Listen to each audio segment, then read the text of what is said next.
டே 75ங்க எனக்கு 37 வயசாயிடுச்சு அப்படின்ற மாதிரி தான் ஹாப்பியாக சொல்லிகிட்டு இருந்தேன். வயசு ஆக ஆக நிறைய பேருக்கு கஷ்டமாக இருக்குன்னு சொல்லுவாங்க. நான் உண்மையாலுமே சந்தோஷப்பட்டுட்ருக்கேன். ஏன்னா எனக்கு வயசாகும்போது என் பிள்ளைங்களும் வளர்கிறாங்க அப்படின்னு சொல்லிட்டு. ஸோ பிள்ளைங்க சீக்கிரம் வளர்ந்துடணும் அப்படின்றது மட்டும்தான் பெரிய வேண்டுதலாக இருக்குது. ஸோ பிள்ளைங்களும் ஹாப்பியாக சந்தோஷமாக வளரணும் அப்படின்னு சொல்லிட்டு எப்பயும் சொல்கிற மாதிரி தான் நல்லாயிருப்போம் எல்லோரும் நல்லாயிருப்போம். லாங் வீடியோ ரிலீஸ் ஆகிருக்குன்னு நினைக்கிறேன். ஸோ அந்த லாங் வீடியோவில் இந்த கம்பல் எங்கே வாங்கினேன், பர்த்டேக்கு எப்படி இந்த சர்ப்ரைஸ் வந்துச்சு எல்லாமே வந்து ஷேர் பண்ணியிருப்பேன். ஸோ ஹோப் உங்களுக்கு அதில் கொடுத்துருக்க தகவல் யூஸ்ஃபுல்லாக இருக்கும்னு நினைக்கிறேன். இங்கே நீங்கள் கோல்டு வாங்கணுன்னா என்ன பண்ணணும் எப்படி அப்படின்னு சொல்லிட்டு. ஸோ இந்த டே வந்துட்டு ஹாப்பியாகவும் சந்தோஷமாகவும் போச்சு.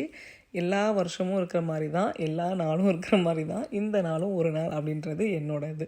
ஸோ பர்த்டே அப்படின்னா ரொம்ப ஆசைப்பட்டு புது ட்ரெஸ் வாங்கிக்கிட்டு வேலை செய்யாமல் இருக்கணும் அந்த மாதிரிலாம் எனக்கு எந்த ஆசையும் இல்லைங்க.